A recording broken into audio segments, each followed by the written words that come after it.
How do you find all of the apps which you have deleted on the iPhone? Let me show you exactly how you can find them. If it's your first time on Foxtecc, subscribe so you do not miss videos like this one. If you open up your App Store and tap on your profile in the top portion of the display, you should be able to see your details about your account. And you can most definitely find the apps and purchase history.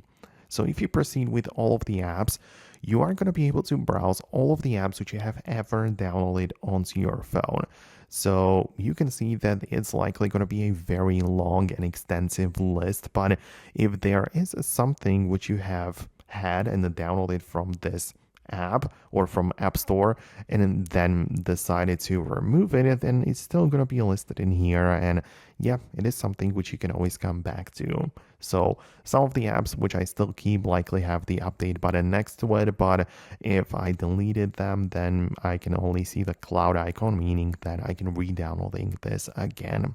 If you are using the very same account on different devices, you can even switch to not on this device for filtering the apps which you have downloaded, but not on this iPhone. So that is something which you can use as well. But this approach should definitely get the job done, and you should be able to find all of the apps which you once had but deleted from your devices. So I hope it helps. If you found what you needed, just let me know about that in the comments or just hit the thumbs up, and I'll see you in the future videos too.